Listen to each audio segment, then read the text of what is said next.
तर निवडणूक तर घोषित झालेली आहे, पण प्रशासकांची सत्ता होती। प्रशासकांच्या सत्तेनंतर महापालिका निवडणुकीच्या माध्यमातून आता जनतेची सत्ता तिथे येईल। पण एक दशकापासून रखडलेल्या या निवडणुकांचा मार्ग मोकळा झाला। मात्र प्रत्येक पालिकेतली समीकरण आता बदललेली आहेत। केवळ समीकरण बदललेली नाहीयेत, राज्यातली राजकीय समीकरण सुद्धा बदलली आहेत। काल जे एकमेकांच्या विरोधात होते ते आज मित्र, आणि जे मित्र होते ते विरोधात।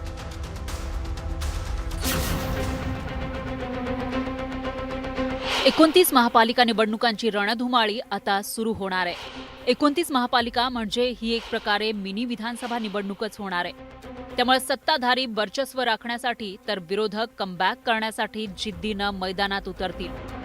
राज्यातील मुख्य महापालिकांमध्ये काय चित्र असेल ते आता पाहूयात। सुरुवात करूया मुंबईपासून। 8 वर्षांनी मुंबई महापालिकेची निवडणूक होतीये। 2017 मध्ये झालेल्या निवडणुकीत अखंड शिवसेनेचे 84 उमेदवार विजयी झाले होते, तर भाजपचे 82 उमेदवार जिंकले होते।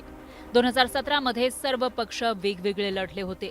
यावेळी मात्र एका शिवसेनेच्या 2 शिवसेना झाल्यात। एकनाथ शिंदेची शिवसेना आणि भाजपची महायुती होण्याची शक्यता आहे। पण काँग्रेसचा सस्पेन्स कायम आहे, तर ठाकरेंची शिवसेना आणि मनसे एकत्रितपणे निवडणूक लढणार आहेत। राज ठाकरेंमुळे मुंबईतील समीकरणं बदलू शकतात, असं मत राजकीय विश्लेषकांनी व्यक्त केलंय। काँग्रेसने हा मनोमन असा निर्णय घेतलाय की दोन्ही ठाकरे बंधूंच्या सोबत जाण्यापेक्षा आपण एकट्याने लढून आपल्या ताकदीचा पुन्हा एकदा एक आढावा घेतला पाहिजे, असा एक निर्णय त्यांनी घेऊन ठेवलेला आहे। मुंबईनंतर नवी मुंबईतील राजकीय परिस्थितीचा आढावा घेऊयात। नवी मुंबईत 10 वर्षांनी महापालिकेची निवडणूक होणार आहे। 2015 मध्ये झालेल्या निवडणुकीत अखंड राष्ट्रवादी काँग्रेसचे 52 तर अखंड शिवसेनेचे 37 उमेदवार विजयी झाले होते। भाजपला 7 वॉर्डात यश मिळालं होतं। मात्र आता गणेश नाईक भाजपमध्ये आहेत, तर एकनाथ शिंदे यांच्याकडे शिवसेना पक्ष आहे। दोन्ही नेते महायुतीत लढण्याची शक्यता कमी आहे। परिणामी सत्ताधारी महायुतीत होणाऱ्या मुख्य लढतीमध्ये ठाकरे बंधू कितपत आव्हान निर्माण करतात याबाबत उत्सुकता निर्माण झालीय। नवी मुंबईप्रमाणेच ठाण्यात गणेश नाईक आणि एकनाथ शिंदे काय निर्णय घेतात हे महत्त्वाचं ठरणार आहे। ठाण्यात 8 वर्षांनी निवडणूक होणार आहे। 2017 मध्ये एकनाथ शिंदेंच्या नेतृत्वात अखंड शिवसेनेचे 67 उमेदवार विजयी झाले होते। शिवसेनेनं बहुमत मिळवलं होतं। अखंड राष्ट्रवादी काँग्रेसचे 34 तर भाजपचे 23 उमेदवार जिंकले होते।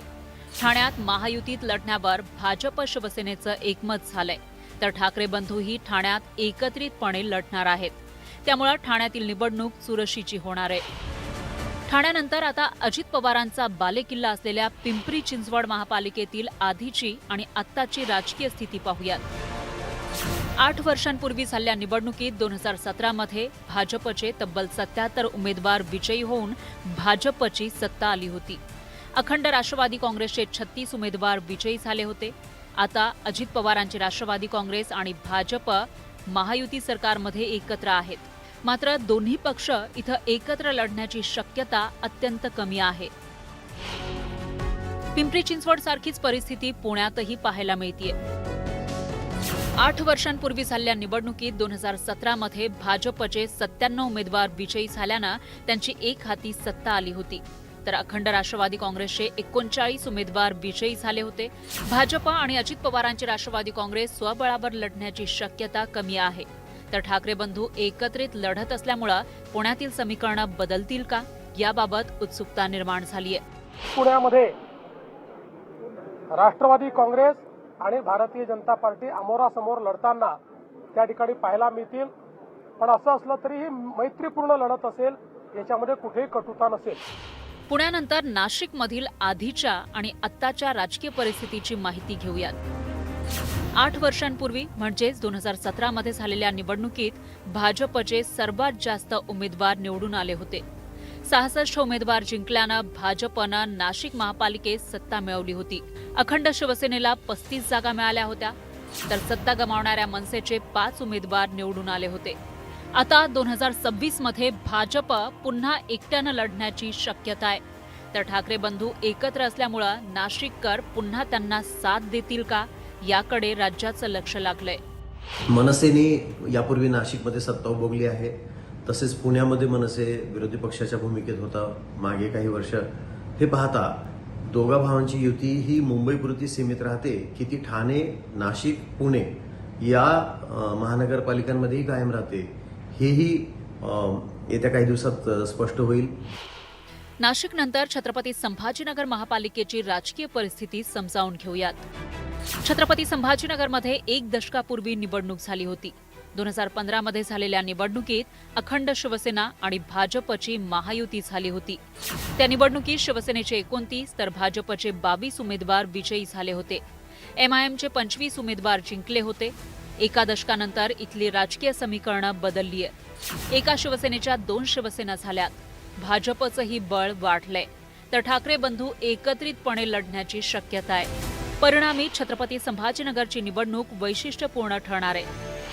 तर सर्व राज्याचा विचार केला तर विधानसभा निवडणुकीमध्ये मिळवलेल्या यशामुळे ॲडव्हान्टेज महायुती अशी राजकीय स्थिती पाहायला मिळते. राज ठाकरेंची मनसे पहिल्यांदाच उद्धव ठाकरेंच्या पक्षासोबत युती करणार आहे. मनसेनं आतापर्यंत कोणत्याही निवडणुकीत युती केलेली नव्हती. त्यामुळे मनसेमुळे होणारी मतविभागणी आता टळणार आहे. परिणामी ठाकरे बंधूंचं बळ वाढणार असल्यानं महायुतीसमोर आव्हान निर्माण होऊ शकतं. निवडणुकीत कोणती समीकरणं प्रभावी ठरतात आणि कोण विजयी होतं हे पुढील महिन्यात निकालानंतर स्पष्ट होईल. संतोष गोरे, न्यूज 18 लोकमत, मुंबई.